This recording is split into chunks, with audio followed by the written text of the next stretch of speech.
O Catecismo em um ano.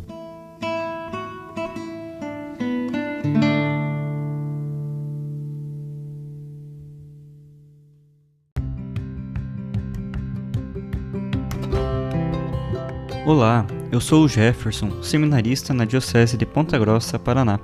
Você está ouvindo o podcast O Catecismo em um ano. Vamos ler todo o Catecismo da Igreja Católica ao longo de 365 dias. Estamos usando a tradução em português, apresentada pela CNBB em 2013, baseada na edição típica em latim. Baixe o plano de leitura que você pode encontrar na bio do Instagram, @o Catecismo em um ano, ou na descrição desse podcast.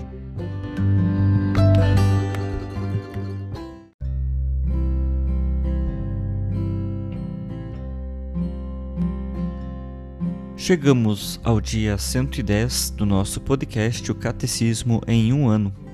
Estamos lendo a primeira parte, sobre a profissão de fé, na sua segunda sessão, sobre os símbolos da fé, no seu terceiro capítulo sobre Creio no Espírito Santo, falando da Igreja Católica.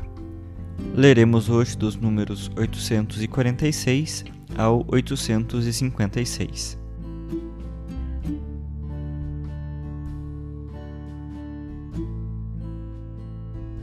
Fora da Igreja não há salvação. Como entender esta afirmação, com frequência repetida pelos padres da Igreja? Formulada de maneira positiva, ela significa que toda a salvação vem de Cristo cabeça, por meio da Igreja que é seu corpo. Apoiado na Sagrada Escritura e na tradição, o Concílio ensina que esta Igreja peregrina é necessária para a salvação. O único mediador e caminho da salvação é Cristo, que se torna presente para nós em seu corpo, que é a Igreja. Ele, porém, indicando expressamente a necessidade da fé e do batismo, ao mesmo tempo confirmou a necessidade da Igreja, na qual os homens entram pelo batismo como por uma porta. Por isso, não podem se salvar aqueles que, sabendo que a Igreja Católica foi fundada por Deus, por meio de Jesus Cristo, como instituição necessária, apesar disso, não quiserem nela entrar ou nela perseverar. Esta afirmação não visa aqueles que, sem culpa, desconhecem Cristo e sua Igreja. Aqueles, portanto, que sem culpa ignoram o Evangelho de Cristo e sua Igreja, mas buscam a Deus com coração sincero e tentam, sob o influxo da graça, cumprir por obras a sua vontade conhecida, por meio do ditame da consciência, podem conseguir a salvação eterna.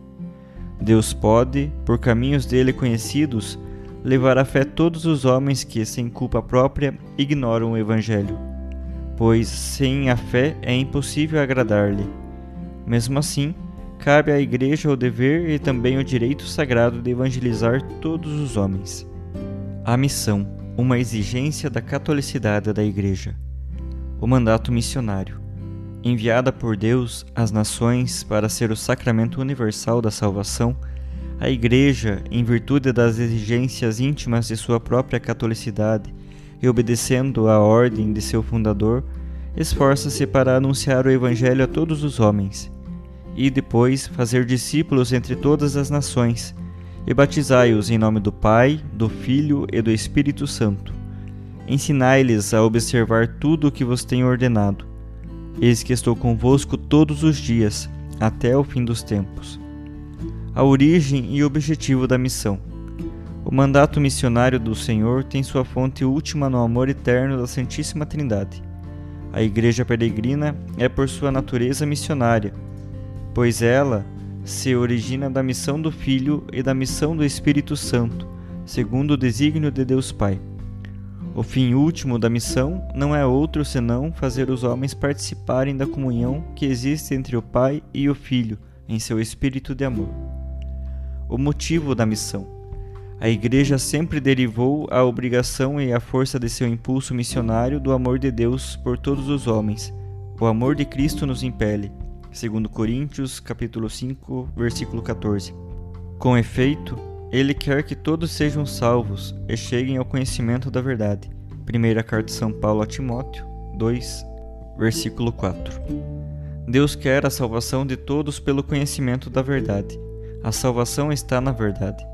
Os que obedecem à moção do Espírito de verdade já estão no caminho da salvação. A Igreja, a qual esta verdade foi confiada, deve ir ao encontro de seu anseio, levando-lhes a mesma verdade. Ela tem de ser missionária, porque crê no projeto universal da salvação. Os caminhos da missão. O Espírito Santo é o protagonista de toda a missão eclesial. É ele quem conduz a Igreja pelos caminhos da missão. Esta missão, no decurso da história, continua e desdobra a missão do próprio Cristo, enviado a evangelizar os pobres. Eis porque a Igreja, impelida pelo Espírito de Cristo, deve trilhar a mesma estrada de Cristo, isto é, os caminhos da pobreza, da obediência, do serviço, da imolação de si até a morte, da qual ele saiu vencedor por sua ressurreição. É assim que o sangue dos mártires é semente de cristãos.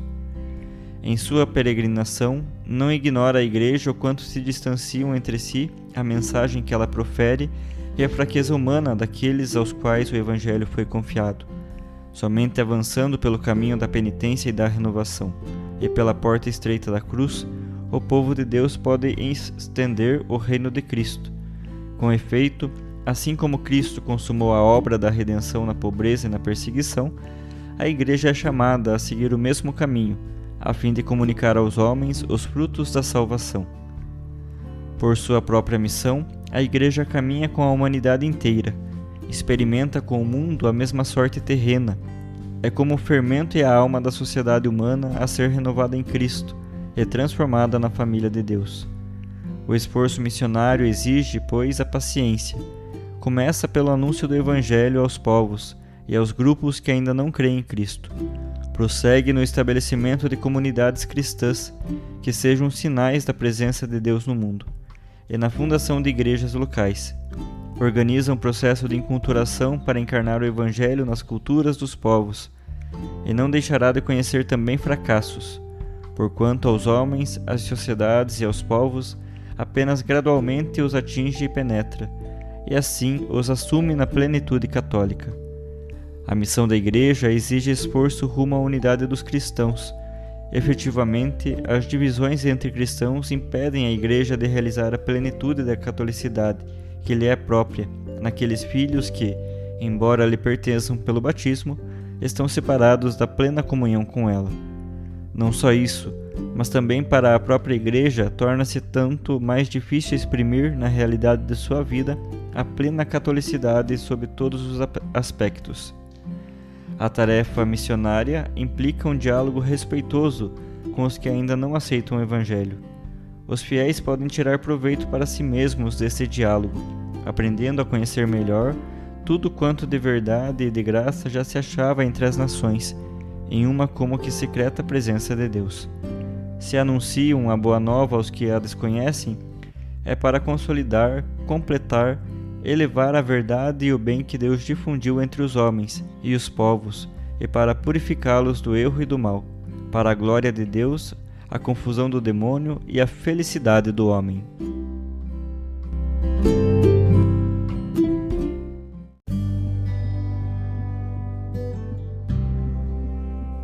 Como leitura complementar para o dia de hoje, leremos a mensagem do Papa Francisco para o Dia Mundial das Missões de 2013, 20 de outubro de 2013.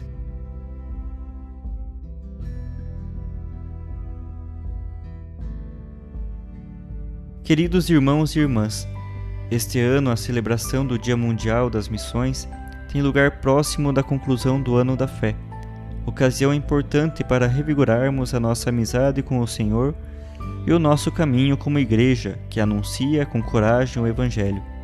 Nesta perspectiva, gostaria de propor algumas reflexões. Primeiro, a fé é um dom precioso de Deus, que abre a nossa mente para o podermos conhecer e amar. Ele quer entrar em relação conosco, para nos fazer participantes da sua própria vida e encher plenamente a nossa vida de significado, tornando-a melhor e mais bela. Deus nos ama, mas a fé pede para ser acolhida, ou seja, pede a nossa resposta pessoal, a coragem de nos confiarmos a Deus e vivermos o seu amor, agradecidos pela sua infinita misericórdia. Trata-se de um dom que não está reservado a poucos, mas é oferecido a todos com generosidade. Todos deveriam poder experimentar a alegria de se sentirem amados por Deus, a alegria da salvação. E é um dom que não se pode conservar exclusivamente para si mesmo, mas deve ser partilhado. Se o quisermos conservar apenas para nós mesmos, tornamo-nos cristãos isolados, estéreis e combalidos. O anúncio do Evangelho é um dever que brota do próprio ser discípulo de Cristo e um compromisso constante que anima toda a vida da Igreja.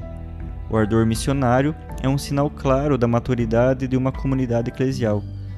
Bento XVI, Exortação Apostólica Verbum Domini, número 95. Toda a comunidade é adulta quando professa a fé, celebra-a com alegria na liturgia, vive a caridade e anuncia sem cessar a palavra de Deus, saindo do próprio recinto para levá-la até as periferias, sobretudo a quem ainda não teve a oportunidade de conhecer Cristo. A solidez da nossa fé, a nível pessoal e comunitário, mede-se também pela capacidade de a comunicarmos a outros, de a espalharmos, de a vivermos na caridade, de a testemunharmos a quantos nos encontram e partilham conosco o caminho da vida. Segundo ponto. Celebrado 50 anos depois do início do Concílio Vaticano II, este ano da fé serve de estímulo para a Igreja inteira adquirir uma renovada consciência da sua presença no mundo contemporâneo, da sua missão entre os povos e as nações. A missionariedade não é questão apenas de territórios geográficos, mas de povos, culturas e indivíduos, precisamente porque os confins da fé não atravessam apenas lugares e tradições humanas, mas o coração de cada homem e mulher. O Concílio Vaticano II pôs em evidência de modo especial, como seja próprio de cada batizado e de todas as comunidades cristãs, o dever missionário, o dever de alargar os confins da fé.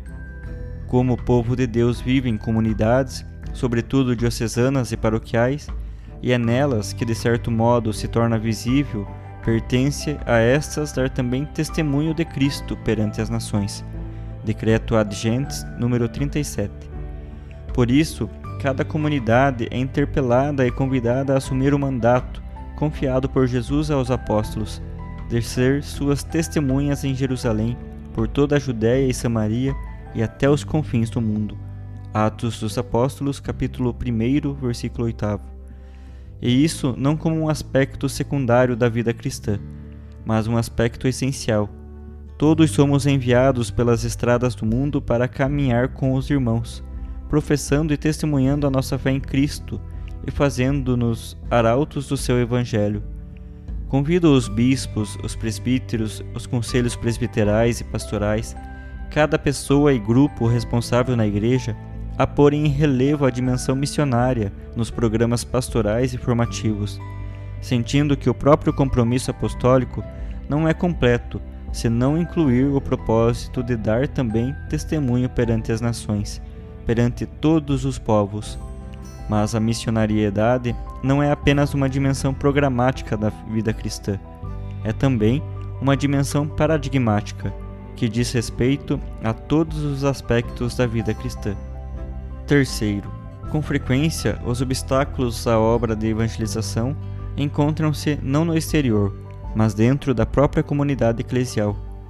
Às vezes estão relaxados o fervor, a alegria, a coragem, a esperança de anunciar a todos a mensagem de Cristo e ajudar os homens do nosso tempo a encontrá-lo. Por vezes, há ainda quem pense que levar a verdade do Evangelho seja uma violência à liberdade.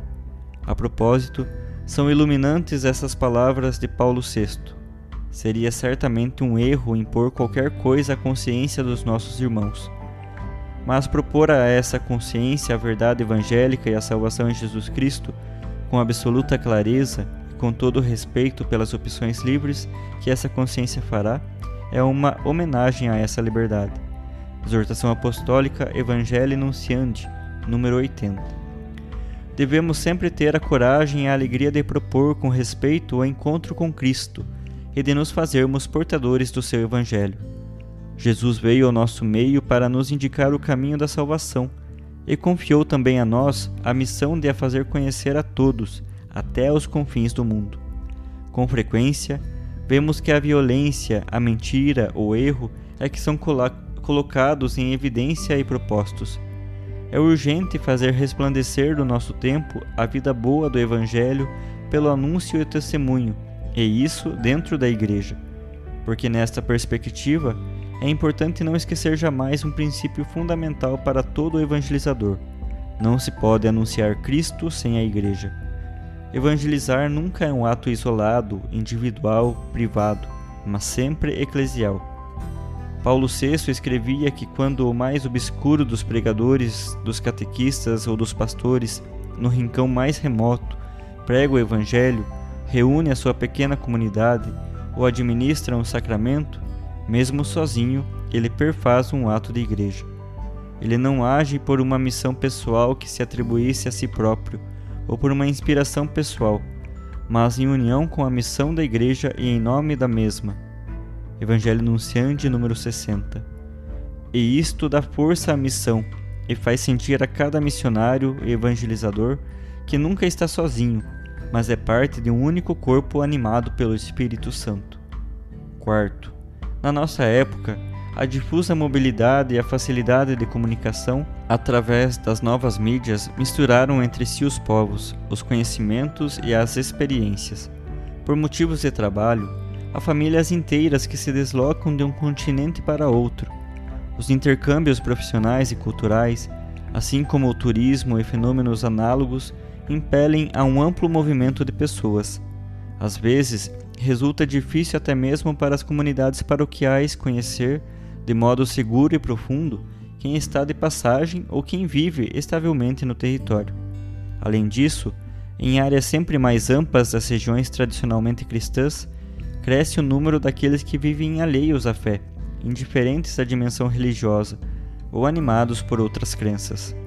Não raro, alguns batizados fazem opções de vida que os afastam da fé, tornando-os assim carecidos de uma nova evangelização. A tudo isso se junta o fato de que larga parte da humanidade ainda não foi atingida pela boa nova de Jesus Cristo. Ademais, vivemos num momento de crise que atinge vários setores da existência, e não apenas os da economia, das finanças, da segurança alimentar, do meio ambiente, mas também os do sentido profundo da vida e dos valores fundamentais que a animam. A própria convivência humana está marcada por tensões e conflitos que provocam insegurança e dificultam o caminho para uma paz estável. Nesta complexa situação, onde o horizonte do presente e do futuro parecem atravessados por nuvens ameaçadoras, torna-se ainda mais urgente levar corajosamente a todas as realidades o Evangelho de Cristo, que é anúncio de esperança, de reconciliação, de comunhão, anúncio da proximidade de Deus, da sua misericórdia, da sua salvação, anúncio de que a força de amor de Deus é capaz de vencer as trevas do mal e guiar pelo caminho do bem. O homem do nosso tempo necessita de uma luz segura que ilumine a sua estrada e que só o encontro com Cristo lhe pode dar. Com o nosso testemunho de amor, levemos a este mundo a esperança que nos dá a fé. A missionariedade da Igreja não é proselitismo, mas testemunho de vida que ilumina o caminho, que traz esperança e amor. A Igreja, repito mais uma vez, não é uma organização assistencial, uma empresa, uma ONG, mas uma comunidade de pessoas animadas pela ação do Espírito Santo, que viveram e vivem a maravilha do encontro com Jesus Cristo, e desejam partilhar esta experiência de profunda alegria, partilhar a mensagem de salvação que o Senhor nos trouxe. É justamente o Espírito Santo que guia a Igreja neste caminho. Quinto, gostaria de encorajar a todos para que se façam portadores da Boa Nova de Cristo, e agradeço de modo especial aos missionários e às missionárias, aos presbíteros fidei donum, aos religiosos e às religiosas, aos fiéis leigos, cada vez mais numerosos, que, acolhendo a chamada do Senhor, deixaram a própria pátria para servir o Evangelho em terras e culturas diferentes. Mas queria também sublinhar como as próprias igrejas jovens se estão empenhando generosamente no envio de missionários às igrejas que se encontram em dificuldade, não raro igrejas de antiga cristandade, levando assim o vigor e o entusiasmo com que elas mesmas vivem a fé que renova a vida e dá esperança. Viver com este fôlego universal, respondendo ao mandato de Jesus, e depois fazei discípulos de todos os povos. Mateus capítulo 28, versículo 19. É uma riqueza para cada igreja particular, para cada comunidade, e dar missionários nunca é uma perda, mas um ganho. Faço apelo a todos aqueles que sentem esta chamada, para que correspondam generosamente à voz do Espírito, segundo o próprio estado de vida, e não tenham medo de ser generosos com o Senhor.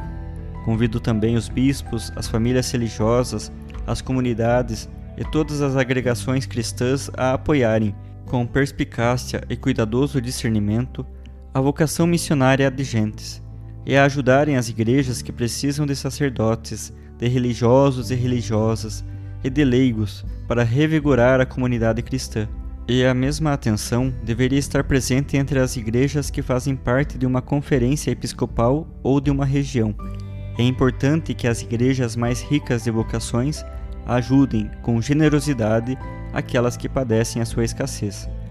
Ao mesmo tempo, exorto os missionários e as missionárias, especialmente os presbíteros Fidei Donum e os leigos, a viverem com alegria o seu precioso serviço nas igrejas aonde foram enviados, e a levarem a sua alegria e esperança às igrejas de onde provém, recordando como Paulo e Barnabé, no final da sua primeira viagem missionária, contaram tudo o que Deus fizera com eles e como os abrira aos pagãos a porta da fé. Atos, capítulo 14, versículo 27. Eles podem assim tornar-se caminho para uma espécie de restituição da fé, levando o vigor das igrejas jovens às igrejas de antiga cristandade, a fim de que estas reencontrem o entusiasmo e a alegria de partilhar a fé, numa permuta que é enriquecimento recíproco no caminho de seguimento do Senhor. A solicitude por todas as igrejas que o bispo de Roma partilha com os irmãos bispos encontra uma importante aplicação no empenho das obras missionárias pontifícias, cuja finalidade é animar e aprofundar a consciência missionária de cada batizado e de cada comunidade, seja apelando à necessidade de uma formação missionária mais profunda de todo o povo de Deus, seja alimentando a sensibilidade das comunidades cristãs para darem a sua ajuda a favor da difusão do Evangelho no mundo. Por fim, o meu pensamento vai para os cristãos, que em várias partes do mundo encontram dificuldade em professar abertamente a própria fé e ver reconhecido o direito a vivê-la dignamente. São nossos irmãos e irmãs, testemunhas corajosas, ainda mais numerosas do que os mártires nos primeiros séculos, que suportam com perseverança apostólica as várias formas atuais de perseguição. Não poucos arriscam a própria vida para permanecer fiéis ao Evangelho de Cristo. Desejo assegurar que estou unido, pela oração, às pessoas, às famílias e às comunidades que sofrem violência e intolerância, e repito-lhes as palavras consoladoras de Jesus: tende confiança, eu já venci o mundo. João, capítulo 16, versículo 33. Bento XVI exortava que a palavra do Senhor avance e seja glorificada. Possa este ano da fé tornar cada vez mais firme a relação com Cristo Senhor, dado que só nele temos a certeza para olhar o futuro e a garantia de um amor autêntico e duradouro. Carta Apostólica Porta Fidei, número 15. Tais são os meus votos para o Dia Mundial das Missões este ano. Abençoo de todo o coração os missionários e as missionárias, e todos aqueles que acompanham e apoiam este compromisso fundamental da Igreja, para que o anúncio do Evangelho possa ressoar em todos os cantos da terra e nós, ministros do Evangelho e missionários, possamos experimentar a suave e reconfortante alegria de evangelizar. Paulo VI, Exortação Apostólica, Evangelii Nuntiandi, número 80.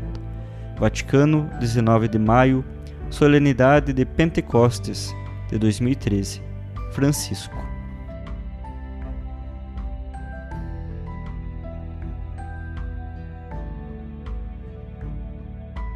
Os textos dos discursos papais encontram-se na íntegra no site da Santa Sé, vatican.va.